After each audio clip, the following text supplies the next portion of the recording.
Looking back, it's wild how quickly everything happened with Joseph. I'm Natalie, 32, and sitting here in my old bedroom at my parents' house in Austin, I can't help but laugh at how different things turned out from what I planned. I met Joseph at my friend Chelsea's housewarming party. She had just bought this cute little starter home, and I remember feeling kind of jealous because there I was, still living in my overpriced apartment, barely making ends meet on my bank teller salary. Then this tall guy in a navy button-down walks in, and I swear, the way he carried himself just commanded attention. He wasn't like model hot or anything, but there was something about him that made you notice. Chelsea introduced us, mentioning he was her boyfriend's work friend. I found out he was a warehouse supervisor at this furniture company, which honestly impressed me because he was already in management at 30. We got talking, and unlike most guys who just try to show off, Joseph actually listened. He asked about my job at the bank, and instead of glazing over like most guys do, he got really interested in how I was trying to work my way up to personal banking. The chemistry was insane from the start.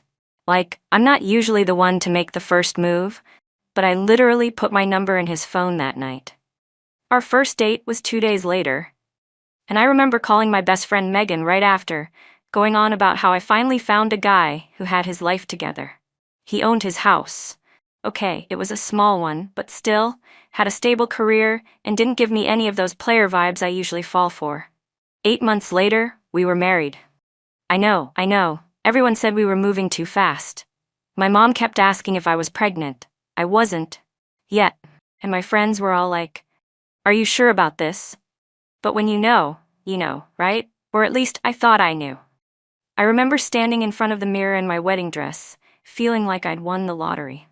Joseph wasn't perfect. He had this annoying habit of overthinking every purchase, and he wasn't exactly Mr. Spontaneous.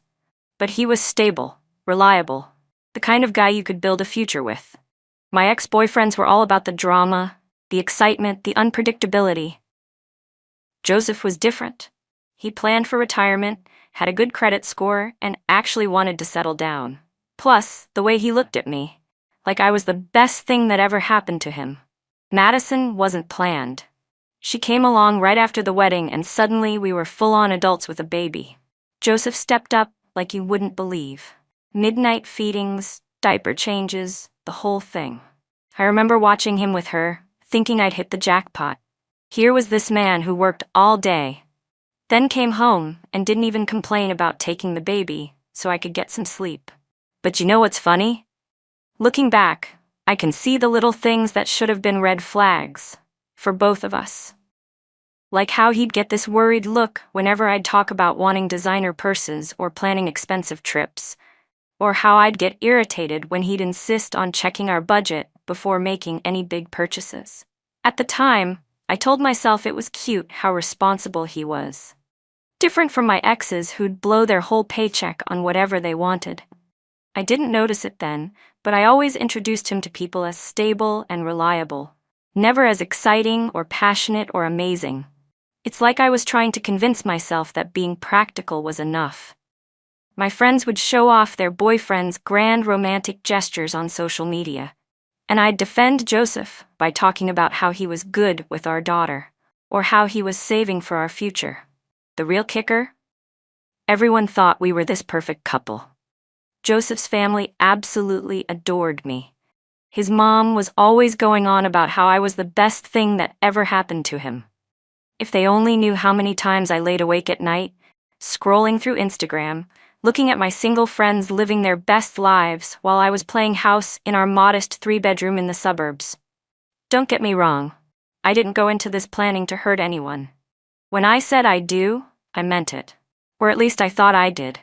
I really believed I was ready to be this grown-up, responsible wife and mother, that I was mature enough to appreciate a good man who didn't play games. Turns out, maybe I wasn't as ready as I thought. But hey, how was I supposed to know that being good on paper doesn't always translate to happily ever after? The first 3 years were fine, I guess. We fell into this routine. Joseph would work his 9 to 5, I'd handle Madison and my job at the bank, and we'd have these boring family dinners where he'd talk about work drama that I honestly couldn't care less about. But something started changing around year 3. I'd look at him across the dinner table, chewing his food the same way he always did, telling the same kind of dad jokes he thought were so funny, wearing those same old polo shirts he'd had forever, and I'd just feel nothing. It hit me one day at the gym.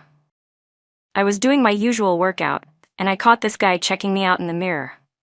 Not in a creepy way, but in that damn she's hot kind of way. And you know what? It felt good. Really good. Like for the first time in forever, I remembered that I'm still young, still attractive. 32 isn't old. I keep myself in shape, take care of my appearance. My friend Megan always says I could easily pass for 27. That's when I started noticing how many guys actually notice me. The new teller at work, Brad, always finds reasons to come to my station. The dads at Madison's school give me these looks during pickup. Even my old high school ex liked one of my gym selfies on Instagram at 2 a.m. Meanwhile, Joseph's idea of a compliment is saying I'm efficient at loading the dishwasher. My friends don't help. Most of them are either divorced or still single, living their best lives. Chelsea, yeah, the one who introduced us. She got divorced last year, and now she's dating this guy who owns a boat. A freaking boat. They're always going on weekend trips, posting these amazing photos. Meanwhile, my biggest excitement is when Joseph suggests trying a new flavor of coffee creamer. I started putting more effort into my appearance, but not for Joseph. He barely notices anyway. I got my hair done, started wearing these cute outfits to work, even got into doing my makeup like those YouTube tutorials. The attention I got was addicting.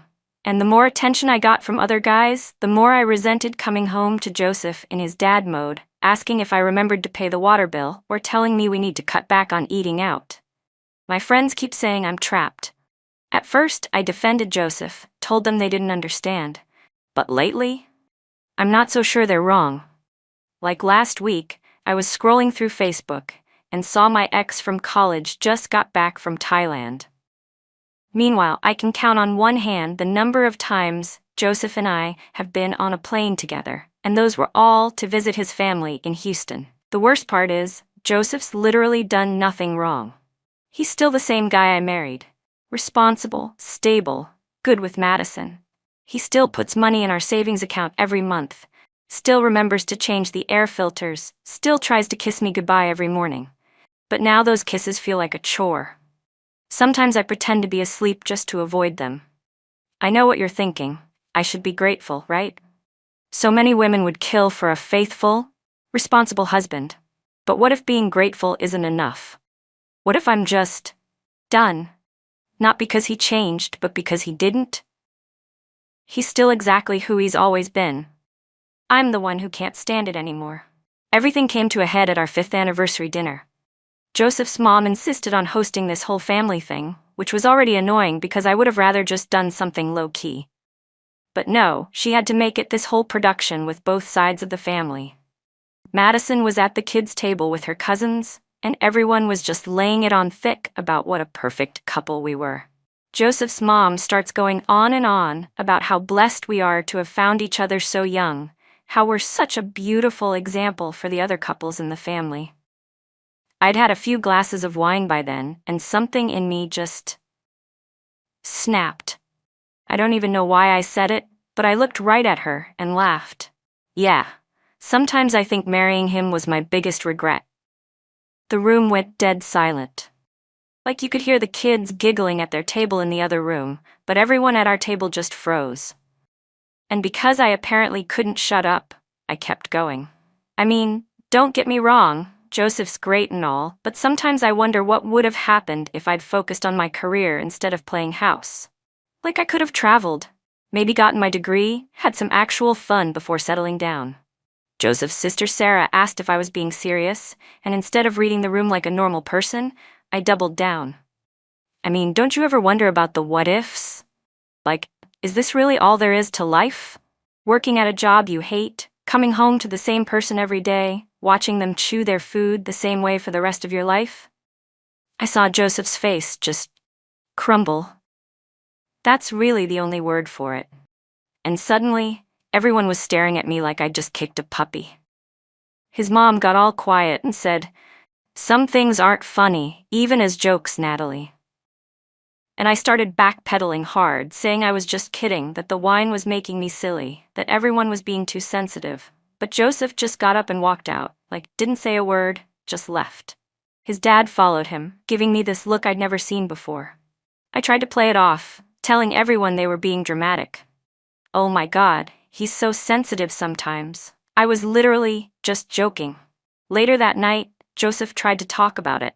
I first tried telling him I was just trying to be entertaining, that his family always acts so serious, and I was just trying to lighten the mood. When that didn't work, I got defensive. Why are you making such a big deal out of this? It was just a stupid joke.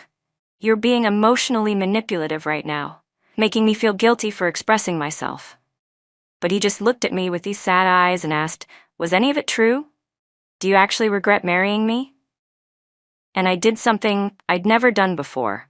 I told him the truth. All of it. How bored I was, how I felt like I was just going through the motions, how I couldn't remember what I saw in him anymore.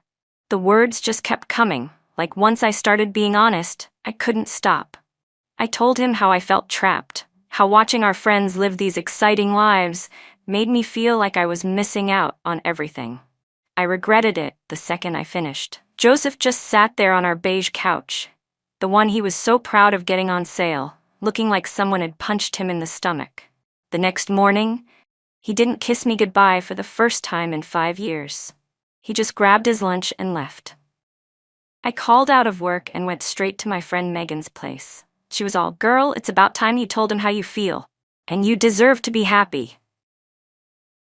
We spent the whole day drinking wine and looking up random trips we could take together, planning this whole new life where I'd be free and living my best life. It felt good, like I could finally breathe. Then Megan suggested we go out that weekend, hit up this new club downtown. I hadn't been clubbing since before Madison was born. That Saturday night, I put on this little black dress I'd bought months ago, but never had a reason to wear. Posted a mirror selfie with the caption, "Sometimes you need to remind yourself who you are," and turned off notifications when Joseph's sister commented, "Is everything okay?" The attention at the club was insane. Guys kept buying us drinks, and this one dude even asked for my number. I didn't give it to him, but I liked that he asked. For the first time in forever, I felt young again. Not like someone's wife, not like someone's mom, just me. I stayed at Megan's that night, and the next night too. Joseph kept texting asking when I was coming home, saying Madison was asking for me. I just replied, "I need space," and posted more photos of me and the girls living it up. My other friend Chelsea joined us, fresh off her divorce, telling me how much better life is on the other side. But when I finally went home a week later, something was different. Joseph had moved all his stuff into the guest room. When I tried to talk to him about it, he just said, "I'm giving you the space you wanted." I got so mad, who was he to act all hurt when I'm the one who's been suffocating in this marriage? I started going out more, posting more on social media. Nothing inappropriate, just enough to show I wasn't some sad housewife anymore. Megan said I was glowing up, and Chelsea kept introducing me to guys from her divorce support group. I didn't cheat. I want to be clear about that. I could have, multiple times, but I didn't. I mean, that should count for something, right? Joseph just got quieter and quieter. He stopped asking me where I was going or when I'd be home. Started taking Madison to his mom's house more often on weekends. I told myself this was just him being dramatic, trying to manipulate me into feeling guilty. But one night, I heard him crying in the guest room. Actually crying. Joseph never cries.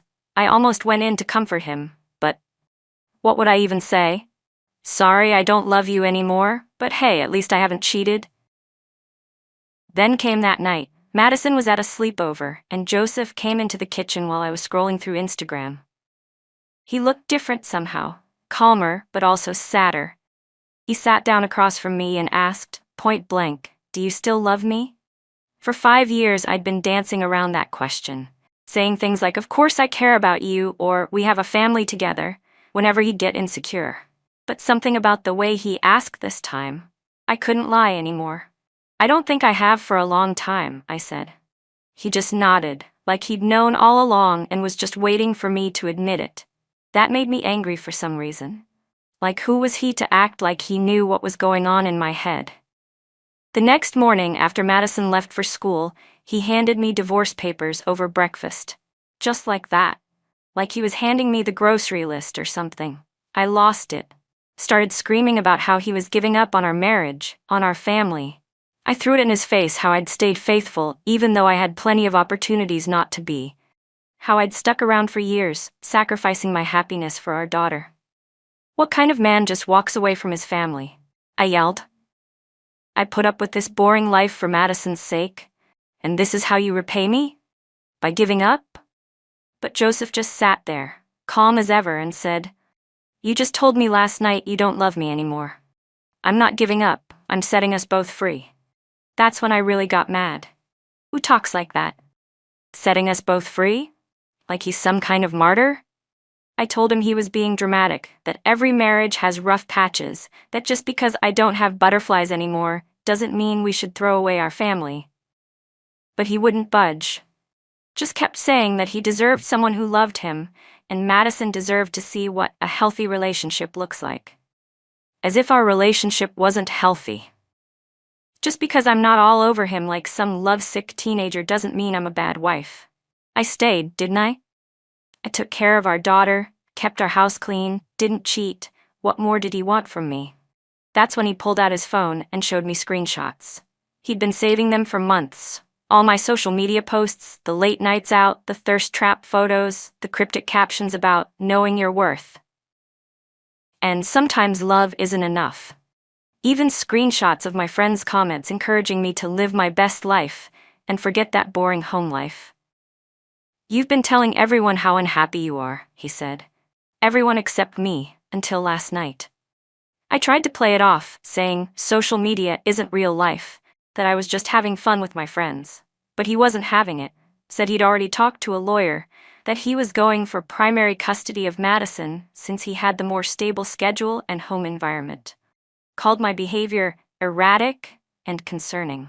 That's how I ended up back in my childhood bedroom at my parents' house. At first, my friends were all about it. Megan organized this freedom party where everyone toasted to my new chapter. Chelsea kept saying how much better I'd feel once the divorce was final, how I'd finally get to live life on my own terms. For a while, it was fun. We went out every weekend, and I posted all these cute single girl photos. Got my old confidence back. Even had a few guys from the club slide into my DMs. But then reality started creeping in. My parents started making comments about job hunting since the bank wasn't exactly paying enough for me to get my own place. Megan got engaged and suddenly was too busy wedding planning to go out. Chelsea started dating some guy seriously and was always with him. The group chat that used to blow up every day got quieter and quieter. Everyone was just busy with their own lives. When I did get invited out, I usually had to say no because I couldn't afford those fancy restaurants and bars anymore on my single income. Plus, having Madison only on weekends meant I had to be pickier about when I could go out. Then, Joseph started dating again. Some kindergarten teacher named Sarah. Madison came home one weekend talking about how much fun she had baking cookies with her and Joseph, how Sarah helped her with her art project, how Daddy seems so happy now. I wanted to be mad at this woman for playing house with my daughter, but Madison was so excited telling me about it that I had to pretend to be happy for her. I scroll through dating apps most nights now, but the options aren't great. Seems like all the good guys are either taken or have major issues. Plus, being a 32-year-old single mom with weekend-only custody isn't exactly what most guys are looking for. My profile still says, "living my best life," but honestly, I'm not sure what that even means anymore. Joseph looks better than ever. He got in shape, got a promotion at work, and Sarah's always posting these cute family photos with him and Madison. Meanwhile, I'm still using my old high school furniture in my childhood bedroom, trying to figure out how to afford my own place on a bank teller's salary. My friends don't really check up on me much anymore. The "you're better off without him" messages turned into occasional "hope you're doing okay" texts that I usually ignore because I'm too embarrassed to admit that my fresh start isn't going as planned. I still post inspirational quotes about choosing happiness. and trusting the journey. But late at night, I wonder if I made a huge mistake. Not that I miss Joseph, exactly. I meant what I said about not loving him anymore. But sometimes I wish I'd tried harder to make it work. Maybe if I'd gone to therapy or something instead of posting thirst traps and going clubbing. Or maybe if I just kept pretending for Madison's sake. But you know what really gets me? He's the one who filed for divorce. He's the one who gave up. I stayed for years, didn't I? Even when I wasn't happy. Even when I didn't love him anymore. I did that for our family, and he just walked away. Sure, I told him I didn't love him, but he didn't have to believe me. He could have fought harder. A real man would have fought for his family, right?